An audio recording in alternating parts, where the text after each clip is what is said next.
Now, how do I start a video where I talk about the military-industrial complex and Five Nights at Freddy's with complete sincerity? Hello everyone, welcome back. It is a new day, a new sleigh, and a new video where I have something to say. And today I will be doing a pretty random book review. Lately, I feel like I've just been covering the books that are really taking over the bookish space on the internet right now. Obviously, the last book that I read stirred quite a conversation online. And you know what? For everything that happened, it was a good conversation. So I can't really get too mad about it. People were having discourse. And at the end of the day, that's what I like to see. I like to see people engaging with text, even if it's at my own expense. Not to worry, guys. I'm doing okay. I just really did not know how to transition from that.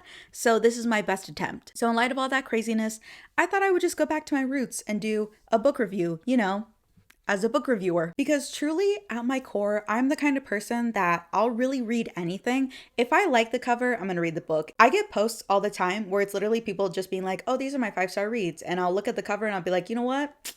I believe this random person on the internet. I'm gonna read the book. I was scrolling through my feed a while back and I saw the cover of Coldwire by Chloe Gong. Obviously, the cover is really striking. I really like the color gradient, and I did not look into anything about the book, but I added it immediately to my TBR. The only thing I looked at was like the genre. It was like a YA dystopian, and I was like, you know what? Sold. I'm a simple gal with simple pleasures. I like a dystopian once in a while. So if you're like me, someone that is just looking for anything to read and is willing to take a chance on a book based on a random review, this is the video for you. And I think this book is definitely worth a read, as I'm gonna go into in this video. It's not just a simple YA dystopian, as most dystopian novels never are. Hopefully this review will introduce you into a book that maybe you wouldn't have picked up otherwise if you just saw it on the shelf. And needless to say, I absolutely love this book, and I think you guys will too. So without further ado, let's get into my review of Coldwire by Chloe Gong. So Coldwire is a YA dystopian novel that is set in a cyberpunk alternate reality. In this world, the majority of people are living in what is called Upcountry. This is a virtual reality that mirrors the real world. So Upcountry has all the luxuries of real life without pesky things like disease, injury, or even crime. But Upcountry is merely an escape because eventually people have to go back downcountry. Now, downcountry is what they call the real world, and it's not nearly as picturesque. Here you have heavy pollution, disease, civil unrest amongst the people that don't have the luxury of going upcountry, and of course, heavy crime. In this story, we also have a war going on between two rivaling countries. I'm gonna come in clutch right now for all the people that are reading the book physically and not listening to the audiobook. This is how you pronounce everything. So the two countries that are at war in this world are Ottawa and Midalo. That's how you pronounce it. You're welcome. I'll say Ottawa looks pretty like phonetic. You could have guessed that. Midalo, I don't think so. But our main characters are Medan by blood, so they come from Midalo, but they live in Ottawa. So our two main characters are, again, coming in clutch, Irali and Leah. Hold on, give me a second. Because my brain wants to say Ireli, but that's not it. Irali? Hold on. I just listened to it. Ireli. Yes.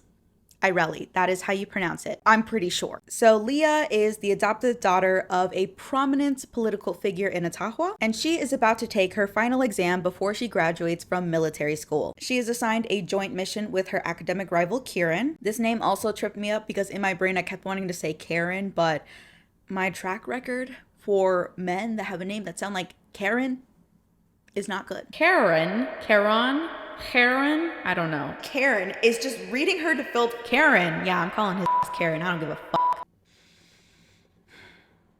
I can't do that again. I can't. So their mission is to locate a scientist that was originally from Ottawa, and he fled to Midalo, and he currently has a program that could potentially pose a threat to their virtual reality. The name of this virtual reality is Strangeloom, or rather, that's the name of the program that runs it. And then Strangeloom, the program, is owned by the parent company, which is Nile Corp. So they are assigned this mission from Nile Corp, but Nile Corp passed it down from the Ottawan government, because really, these two entities are not so separate. They're intertwined. That is something that I will explore in my analysis, but that is something you'll need to know before you get into the book. Then our other main character, Irali, she is a soldier working for Nile Corp, their private police force, okay? Her one mission is to capture the vigilante known as Nick Grant. He is the face of a lot of the political unrest. Her perspective chapters, which it took me an embarrassingly long time to catch on to, Irelia's perspective chapters are in down country. She is not in the virtual world when we're in her perspective,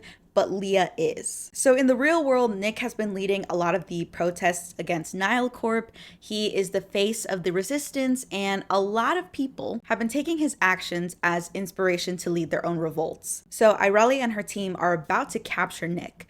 But at the same time, a politician is murdered and she is framed. But specifically, she is framed by Nick and his band of rebels. So they blackmail her with the information that will clear her name in order to get her to go along with them to help locate a program that is hidden in enemy territory. As you can see, there is some overlap here, and that is important to the story, and I can't say much more without giving it away. As you might have already gathered, this story is a dual POV. We follow Leah and Irelia as they work on their respective missions until you eventually realize that they may just have the same goal. So that was the summary as my spoiler-free review, because I'm going to go into an in-depth analysis, but I do want to get some of my thoughts out before I do that. This was definitely one of my favorite reads of this year. I swear, I was damn near on my feet once I got to the end. I've never had such an urge to own an entire author's discography. Yes, I know that's the incorrect word. I don't care. I was like, Chloe Gong,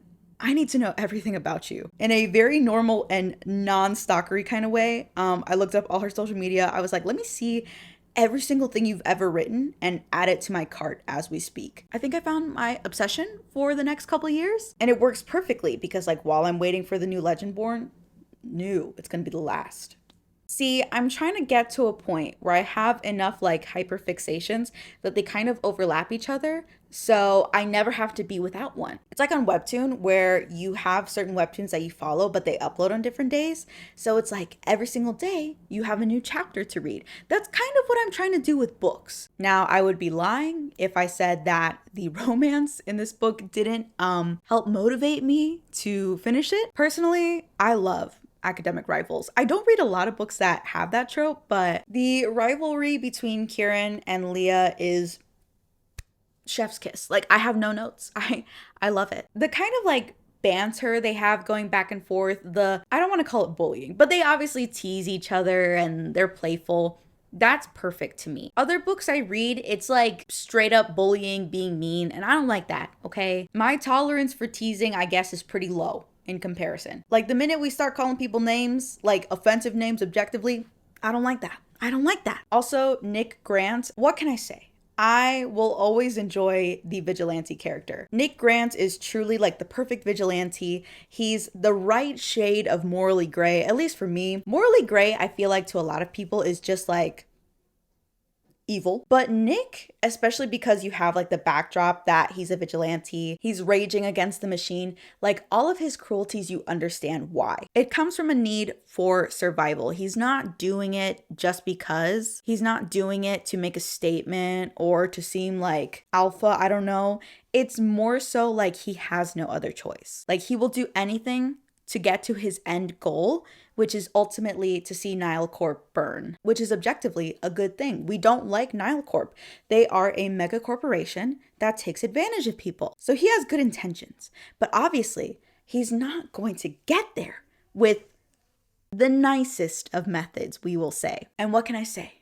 As I once said approximately 1 year ago in early December after watching breaking news coverage coming out of New York City, Mama, I'm in love with a criminal. So yeah, needless to say, I like Nick Grant. The dystopian aspects of the story really stand out to me. I will say that after reading the book, it does leave me wanting more. There are a lot of real world similarities, which I will go into in just a second, but I will admit that there were some points where I felt there was a lot of information to take in all at once. This definitely wasn't a book that I was able to finish in one sitting. Towards the beginning, it's a little slow, but it picks up really fast once you hit the middle. By the end, I was literally just like consuming. I was like voraciously trying to get to the end. I was truly entertained, which I think that kind of flow for a story is not going to be great for everyone. But myself, like I'm a completionist through and through. Like I was going to finish the book regardless, and I feel like it rewarded me for getting that far. It is kind of long, I will say. I think the audiobook is either 15 or 16 hours, which is like pretty standard, but because again, there's a lot of world building,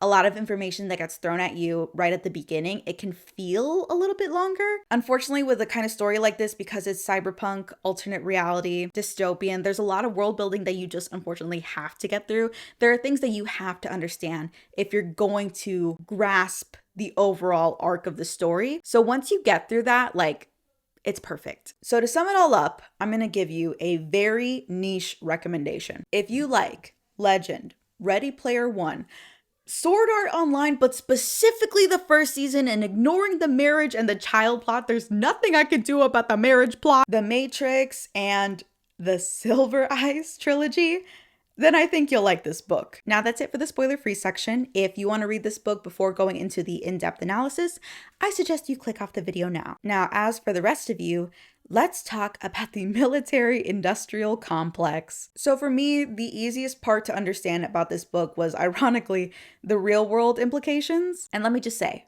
I was really liking the conversation that we were having in this book. So my thesis, my theory for this video is that I believe that this book is a cautionary tale about how major corporations are lining the pockets of our politicians to make people like us fight their wars. Now, you might hear something like that and say, Kristen, that's obvious. Surely to some degree, people are aware of this. Again, theory, not fact.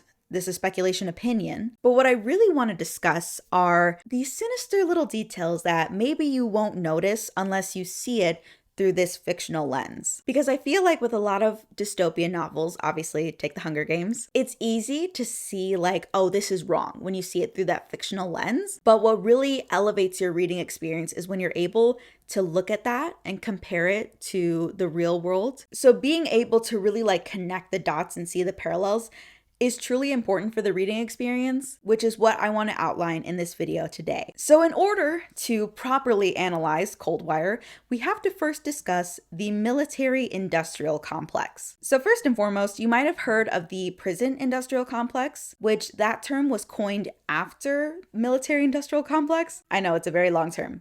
I apologize. So in my research, I found out that this term was coined. I'm going to say coined lightly. It was popularized by President Dwight D. Eisenhower. In his farewell address, he said, "A vital element in keeping the peace is our military establishment. This conjunction of an immense military establishment and a large arms industry is new in the American experience. We recognize the imperative need for this development, yet we must not fail to comprehend its grave implications. Our toil, resources, and livelihood are all involved. So is the very structure of our society. In the councils of government, we must guard against the acquisition of unwarranted influence, whether sought or unsought, by the military-industrial complex." So basically, it's meant to describe the relationship between the military and the industries that supply it, and specifically how those industries have a vested interest in public policy. If we take the example of Iron Man, the first Iron Man specifically, Stark Industries at the beginning of the movie is in the defense industry. So it would be like, for example, if Tony Stark wanted to develop, I can't believe I'm using this example, it would be like if Tony Stark wanted to invent a new tool for the military to use, but he specifically wanted to use, let's say, vibranium. Okay, so Tony Stark then goes to the US government and he's like, hey, I want to make this tool and make it out of vibranium, but Wakanda has all the vibranium and they don't want to sell it to me. Can you put sanctions on them to force them to sell it to me? And then the US government says, yeah, we're going to do that. That would be the vested interest, as I mentioned earlier. Again, take that with a grain of salt. It's a very complex term and I'm using Marvel to try to explain it. Before I go any further, I do have to bring up another disclaimer of sorts, and it has to do with something called the Espionage Act. I'm going to reference my gently used copy of A People's History of the United States, in which I learned this neat little fact about something called the Espionage Act. So from the title, you might imagine that this is an act to help prevent/punish against espionage, right? Which, yes, you would be correct, but there is a specific clause in the Espionage Act, reading from the book, that provided penalties up to 20 years in prison for, quote, "Whoever, when the United States is at war, shall willfully cause or attempt to cause insubordination, disloyalty, mutiny, or refusal of duty in the military or naval forces of the United States, or shall willfully obstruct the recruiting or enlistment service of the U.S. Now, this act was upheld by the Supreme Court in 1917, in which a socialist by the name of Charles Schneck was arrested in Philadelphia for printing out leaflets, essentially denouncing the draft and the war. And he claimed that the draft was a violation of the 13th Amendment because to serve in the U.S. Army was essentially slavery, is how he said it. And he was sentenced to 6 months in prison, which was upheld by the Supreme Court because they said, no, it's not a violation of the First Amendment. This Supreme Court case is also where you get the iconic line, "The most stringent protection of free speech would not protect a man in falsely shouting fire in a theater and causing a panic." So basically, all this to say, the Espionage Act prevents people from discouraging military service, or otherwise, as it seems from my interpretation, this is not fact, this is my opinion, disparaging the US military. Now you might be asking, Kristen, why would you bring this up if this is an act from 1917? Well, you would be right in saying that we probably shouldn't have to worry about something like this because the act can only be in effect during wartime. But as I found out when I read the book, although it is supposed to apply only in wartime, it has been constantly in force since 1950 because the United States has legally been in a state of emergency since the Korean War. The most recent example, and arguably one of the more famous examples of how the Espionage Act was used, is in the case of Edward Snowden. So all this to say, the next part of my video, I'm gonna be saying some stuff, making some comparisons, but rest assured, I am in no way trying to dissuade people from enlisting in the military, nor am I trying to disparage the troops. This is all just my opinion, speculation. For all intents and purposes, I am talking about the fictional military of Ottawa and Nile Corp. I'm going to remind everyone that this is a fictional book, and while it might have some similarities, there are no direct parallels to anything in the real world, especially not in the United States. This is a roundabout way of me also telling you that you should read A People's History of the United States. As you can see, I cracked the spine rather aggressively. I tried to be gentle with it, but the minute the spine cracked, I was like, I bet maybe this is why the spine cracked. This is why I can't have paperbacks, because I will treat them like this. I turn into a gremlin. Also because I want to hold the book in one hand, and I can't do that with hardcovers, obviously. They're too big and my hands are so small and petite and dainty. But with paperbacks, I'm manhandling it. I'm sorry. You know how long it took me to find the passage with the Espionage Act in here? Because for the life of me, for some reason, I couldn't remember what it was called. And Google was no help. I tried a million different searches. I was searching phrases because I'm there's an act that's been in effect since the Korean War. What is it? And Google was like, there's no such thing. I'm you're lying. Because I know, I read about it. And then when I searched it specifically, then Google was like, yes, it's in effect, but not really. Sure.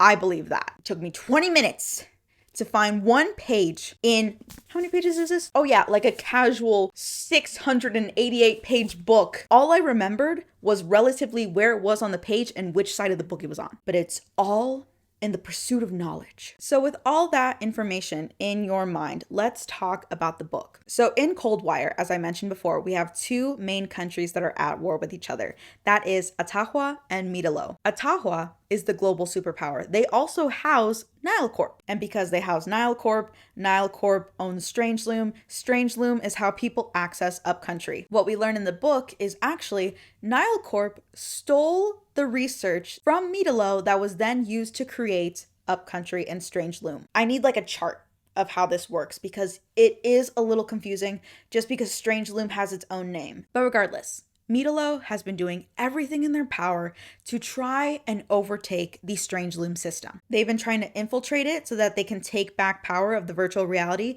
or otherwise try and create a duplicate version that would then pose a threat to Strangeloom. Basically, that's a monopoly, and Midalo is trying everything they can to break it up. Because right now, Nile Corp is uncontested. They have literally no opponents when it comes to virtual reality. everyone uses their program across multiple countries. Even Midalo has to use it. So naturally, they are trying to come up with their own alternative that is better than Strange Loom, because if they're able to do that, then they're able to take control over the entire world. But because Midalo is essentially in, let's call this like a tech race with Atahua, Atahua is constantly trying to make sure that Midalo does not one-up them. So what does this country do in order to make sure that they are uncontested for power? Well, that's where it gets interesting. You see, the relationship between Atahua, the government, and Nile Corp, the company, is a symbiotic one. Nile Corp works so closely with Atahua that our main character, Irali, even says that if the Atahuan military were to disappear tomorrow, no one would notice, because most of the world, including Atahua, only really recognized Nile Corp's private police force. Despite being recognized as the essential military force for Atahua, because they're still a private company, they get a pass from all the other countries. Basically, because of their status, Midalo can't wage war directly against Nile Corp. They're not a governing body, at least not on paper, even though everyone can clearly see that they are essentially acting as their own governing body. Now, both entities, Atahua and Nile Corp, have a vested interest in keeping Nile Corp in power, and thus they have a common goal: to grow their private police force. Now, if you'll remember from my definition of the military-industrial complex, there has to be some kind of vested interest that then influences public policy. This is where the Atahuan government actually plays a role. They benefit Nile Corp by passing laws that specifically target Medans. Again, Atahua and Midalo are technically at war, so any of their citizens, aka Medans, that are living in Atahua are at a disadvantage. The government targets them with laws that force them to enlist in the military and keep them in active duty until they eventually die. I know, that sounds extreme, but it's not even an exaggeration. Let's take a closer look at that cycle, shall we? Medans in Atahua, if I'm remembering correctly, are forced to enlist in military school by the age of 12. I could be wrong about the age. The forcing them to go to military school is real. Not only is it required by law that they go, they also have to pay to attend. Not only that, because it gets worse. These schools are upcountry. They're in the virtual reality. And in order to access the virtual reality, they have to pay a subscription for Strange Loom. Again, who owns Strange Loom? Nile Corp. And as we learn from Leah's perspective chapters, her school requires her to have a monthly subscription, which is the most expensive tier that you can pay for Strange Loom. So they have to not only pay the tuition fee, but it's an additional fee to use the platform that is indirectly required by law, thus putting them into major debt that they are entirely responsible for. As I mentioned earlier in my video, Leah was adopted by an Atahuan family. Her dad, which I did find interesting in the book that they pointed this out, is actually half Medan. But even that drop of Atahuan blood in him affords him so many more opportunities and privileges that Leah does not have. He's allowed to run for government. He did not have to go to military school. But one of the disadvantages is that even though he adopted Leah, like that's his daughter, he is not allowed to help pay off Leah's debts in any way. It's prohibited by law. So the only way to pay off this debt is to work for, you guessed it, Nile Corp. This is the perfect example of a private company working with the government because it has a vested interest in influencing public policy. Nile Corp needs soldiers. The government needs Nile Corp to help enforce their political power. So in exchange for a little bit of money to line their pockets, the Atahuan government forces Medan children into a cycle of debt that they can't get out of. Totally unrelated, but have you ever seen those videos of people where they record their fellow recruits and ask them why they enlisted? Garcia, why'd you join the army? For money. Why did you join the army? For my mom's papers. I need someone to pay for my college. I wanted to make myself financially stable. I was wrong. Money, money, money. I was poor, and I'm still poor now. Why'd you join the army? For money. To try to pay for school, and I didn't even get to go. Or I guess this is a better question. Have you ever been at school and walked through the hallways and suddenly you see a group of guys with a pull-up bar offering gifts to anyone that wrote down their name and information on a piece of paper and did a pull-up? You see, the reality of the world that we're living in is that times are tough. Grocery prices haven't seemed to gone down at all. The job market is not doing great. If you want to get a higher education to try and get ahead in life, you have to take on massive amounts of debt. Not only that, but lifelong debt that can't even be cleared if you file for bankruptcy. Even if you die, your student loans will be passed on to your next of kin. You see, that's the problem with the cycle of poverty, isn't it? You start off at a disadvantage. Maybe you can get government assistance, SNAP, EBT, rent-controlled housing, etc. But in order to get those benefits, you have to be below the poverty line, which is already way lower than it should be. On top of the fact that the benefits that you do receive are extremely low and limited. God forbid you tried to pay for toilet paper with an EBT card. I mean, we wouldn't want you taking advantage now, would we? So maybe you're in that situation where you're relying on government assistance and you decide, hey, I don't want to be in this situation forever. But even when you get a higher paying job, even if you're $5 above the poverty line, you suddenly lose out on all your benefits. I had a similar situation happen to me, and thankfully it was not like life altering. It didn't in any way affect my ability to have stable housing or get food. But in my freshman year of college, I was receiving a scholarship from the government. My freshman year, it was 2019. Then all of a sudden, the pandemic hits. At the time, I was working at a grocery store and I was picking up a ton of extra hours because the pandemic. Needless to say, I enrolled for my sophomore year and found out that I made $100 more than was the limit for my eligibility for that scholarship. So because personally I made an extra $100, I lost out on $6,000 worth of scholarship money. Now again, thankfully, I was able to apply for other scholarships and I did have to take out some student loans to help cover that, but it was not life altering. It didn't derail me in any way. I was in a good enough position where I was able to absorb the shock of that. But again, that was for my higher education. I can't even imagine going through something like that for things like food and your actual living situation. So you're already stuck in a cycle, right? You can't get a higher paying job because even though you're making just like $1 more, you're gonna lose out on all your benefits. So the next logical assumption you can make is that if you want an even higher paying job, one that can actually cover all of your expenses, you're gonna wanna get some higher education, right? That's what the American dream tells us, at least. But that would mean even more debt that you simply can't afford. So with all the cards stacked against you, it's no wonder that people feel like they're trapped and there's no way out. But that's not really the case, is it? No. There is one way out, and all it takes is going to your local recruitment officer. Because hey, he's probably at your school or at your local public event. Now, of course, there are a lot of benefits that you receive once you enlist in the military. You get healthcare, free tuition, the direct pay for your actual service. Not to mention that the benefits that you receive are further increased if you're married and have children. And those benefits do extend to your immediate family. And these are some well-deserved benefits, especially if you are in active service in the US military. All you have to do to earn this and more is serve and protect your country.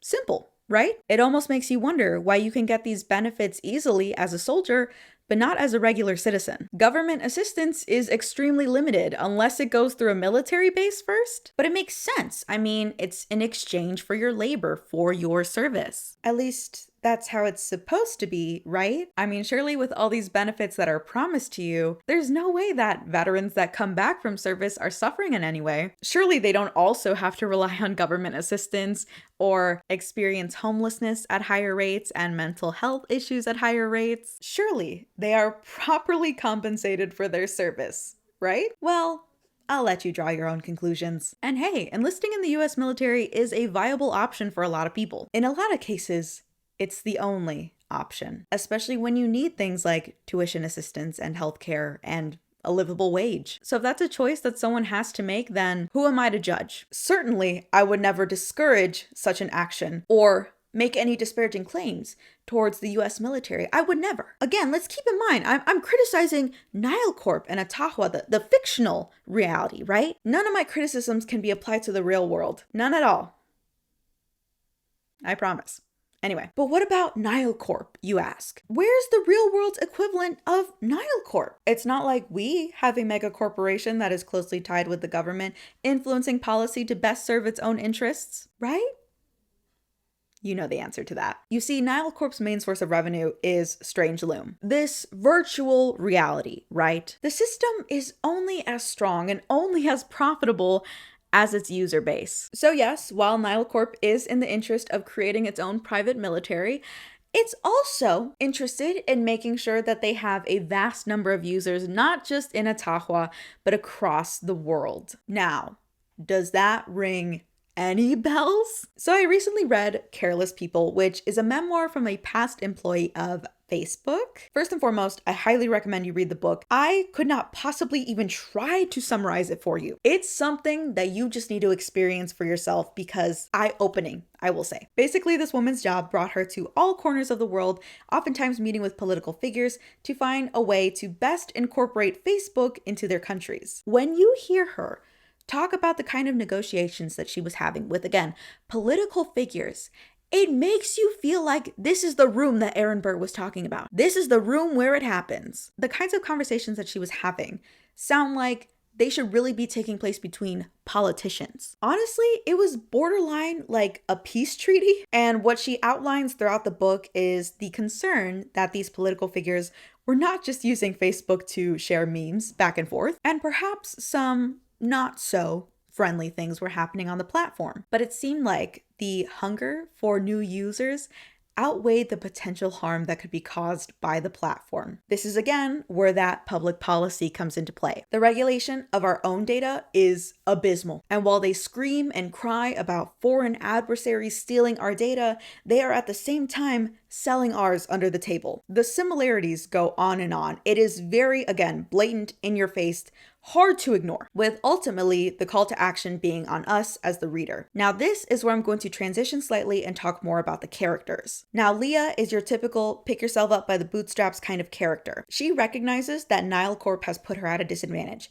Because she is Medan, she is forced into this line of work. But she believes that if she can just prove herself, if she can show that she is different from the other Medans, that she can advance further in life and prove that she is more than just a soldier. Now, Irali is something of a jaded pessimist. She knows exactly what Nile Corp does, and she doesn't even try to pretend that it's fair or right. She has no desire to prove herself or otherwise make something of herself within the industry. Her only goal is to survive. Now, in our global times, in our real world, it's easy to be one of these two personalities. You either work hard to prove that you're the exception to the rule, or you accept your fate and just try to make it to tomorrow. But the problem with both these mindsets is that they function under the understanding that the situation could be worse. For Leah, the worst situation would be if she was just a regular soldier, if she was forced to go down country and fight in Midalo. For Ireli, the worst situation is that she could literally be homeless. She could be on the streets just scrolling through the feed. To her, just having food and a roof over her head is good enough, which that's a mentality that a lot of people can have in our real world. You could say to yourself, hey, I might have $20,000 in credit card debt, but at least I have food. At least I have a stable job. At least I have a roof over my head. Hey, at least I'm alive. It could be worse. By thinking that the situation could be worse, it indirectly puts you in a position where you don't strive for better. This mindset is essentially like, I'm at least keeping my head above water, and I should be grateful that I could at least do that. But what a lot of times we don't realize is that you're not keeping your head above water. You are already drowning. Because what these characters view as the worst situation isn't actually the worst of it. Because the core of this mindset that at least these characters have is that they believe to some degree the Nile Corp views them as human, and that's where they're wrong. Now, spoiler warning for the big plot twist at the end of the book. It's really good, so if you haven't read the book, I highly suggest you stop and come back. Truly, if I could wipe my memory and go back and read it again for the first time, I would. But essentially, at the end of the book, you find out that Ireli and Leah are not actually separate characters, but they're the same person. Leah is an AI that was created to believe that she is human. They wanted her to be able to interact with the Strange Loom system, essentially be able to look into the code and be able to manipulate it. But because she was sentient, she refused to let Nile Corp use her. Every time they tried to boot up her systems, she would immediately become aware of the situation, remember their corruption, and delete herself. And I'm not censoring myself. I'm not trying to cover up a word that I don't want to say on the platform. Literally, she deletes herself. Again and again, they try to reboot her, but take out certain bits of her personality. They try to take away the combatancy. They try to take away that rebellion, but each time they reboot her, it's the same. She figures out where she is, she knows that she's in Nile Corp's possession, and she deletes herself. Ultimately, they split her human half into a robot that lives down country, which is Ireli. They created her to be loyal to Nile Corp, but even then, it failed. It is through these characters that we understand that Nile Corp does not view Leah as a person. To them, she is not even a soldier. She is an object to be taken apart and put back together until she can be useful to Nile Corp, which is ultimately a metaphor for our society, our world, in which we are also not viewed as people. In the eyes of the corporate-backed government, we are only valued for our labor, our money, and our data. And in the real world, when you have people that have this mindset of, hey, it could be worse, I think what the book is ultimately trying to point out is that what we think is worse is not even close to it. Because our threshold for worse still functions under the idea that we retain some kind of humanity. But no, whatever you think is the worst outcome based on government policy, the lack of assistance that we are afforded doesn't even come close to what the worst actually is. And to keep that mindset, it only benefits those in power by preventing you from being able to want for more. Arguably, as outlined in this book, it also prevents you from fighting for more. I would say that one of the messages that really stands out to me in this book is that the danger of complacency is not just a matter of being in a bad situation. It's not just a matter of being powerless against the government. It's not just a matter of being helpless against these all-powerful conglomerates. Being complicit in your own oppression is not just keeping your head above water. It's attaching weights to your ankles and letting them pull you down. And that's ultimately what you need to fight against before it's too late. Overall, I think it's too soon to make any definitive statements on the overall commentary of this book. Again, this is the first in a trilogy, but I will say overall, I am liking where this is heading. Now, I would be lying if I said that the political commentary was the only thing that captured my attention. Of course, I love the romance. The plot twist at the end was masterful, at least in my opinion. I did see a lot of people saying that it was predictable, that they already knew what was going to happen on the first page. I think for me, when I am able to predict a plot twist, it's because I'm not immersed in the story. In this book, I was completely captured by the storytelling, the world building, so I wasn't actively trying to guess what was going to come next. I was so immersed in the story that I was just letting it take me along for the ride. And I will say in general, I don't think I'm good at guessing plot twists. And that's just because, again, when I read, I'm not necessarily the kind of person that's trying to anticipate what comes next. I like to just go through it and experience it. So normally it's like if I'm able to guess a plot twist, it's bad. But to explain the plot twist to anyone that might be confused, Leah's perspective chapters are happening in the past, a year ago specifically, whereas Ireli's perspective chapters are happening in the present. Nick Grant from Ireli's chapters is actually Kieran, and he spent the last year trying to find Leah to put her back together again. Now you understand why I said if you like FNAF, you will like this book. Not only do we get the iconic "I will put you back together again," potential spoiler for FNAF, the Silver Eyes trilogy, I think is what it's called. Also similar because you have our main character who turns out to be a robot, as Ireli is technically a robot. I will say again, this book is heavy on the world building. To me, that was not a negative. I simply whipped out Notability and took down some notes. It was a lot to keep track of, I will say, but I think it's worth it for the overall story, the characters. There are so many compelling aspects of this book, and I think, like, yes, it's a lot to take in. Once you get the gist, you're golden. You can just keep going through the book and you'll love it. Overall, I would give this book a 5 out of 5. I am itching to read the sequel. Chloe Gong, I am so sorry it's taken me this long to find you, but I'm glad I did. I think the sequel is supposed to come out next year in fall. I'm gonna need to sign up for her mailing list or something. I need to know precisely when the arcs go out so I can request one. So with that, that's the end of my video. I decided to keep it a little short, although I don't really know how short I kind of talked a lot. Again, I just wanted to keep it simple, just a normal book review, because in my personal reading life, I do like to just kind of pick up books and see if I like them. So if you're that kind of person as well, I hope you like the video and I hope you check out Coldwire. I really liked it. I was genuinely saddened when I looked at Goodreads and the top review is like, oh, this book is bad. I was like, guys, please, no, the society, you have to get the societal implications and then you'll like it. But everyone's entitled to their own opinion. I know like heavy world building isn't it for everyone. It's like, it really depends on the person, but I hope you give it a chance. I hope this review helped change your mind a little bit. Maybe it persuaded you to check out the book. But let me know down in the comments, have you read the book? What do you think about the connection between FNAF and the military-industrial complex? Sorry, I'm really interested in FNAF right now. I just watched the movie last week. But yeah, I'm glad I took it easy this week, and the break was unfortunately needed. I had to take some time away from my phone. It got to a point where I was literally like checking that thing once an hour. The screen time I racked up in the last like 2 weeks was egregious. It was like 12 hours. That was bad. So apologies, but I did have to kind of step back for a second and just like really evaluate myself as well, because I'm like, you know, I joke about being a hater, but I'm like, you know what? I also want to make like more positive reviews and like talk about the things that I'm interested in, which is again why I made this video, because at my core, like, yes, I'm a hater, but it's because I'm constantly trying to analyze books. Like, yes, there are books that I read for fun and I don't like put too much weight in them. But ultimately, like, I'm the person that will take notes no matter what book I'm reading. I took notes on a children's book.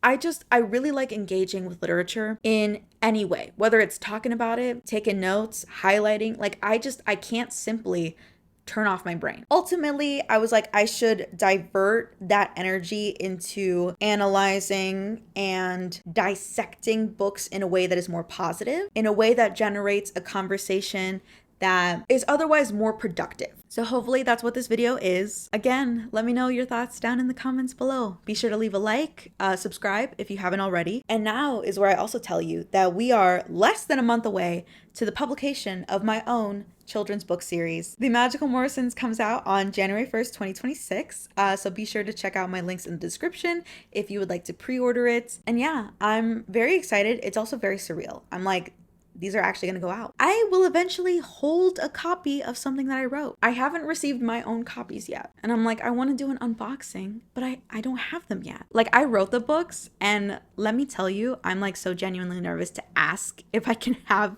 some copies. I'm supposed to get them, but like, I don't want to nag. I don't want to be like, hey, because I'm sure they're busy. You know, it's December. So I'm just going to cross my fingers and hope that I get them at some point. I'll be sure to film an unboxing, and you can find that video if you follow me on my other social media at Listen to Kristen on TikTok, Instagram, and BlueSky. If you haven't heard, my TikTok is pretty poppin' as of late. I'm just kidding.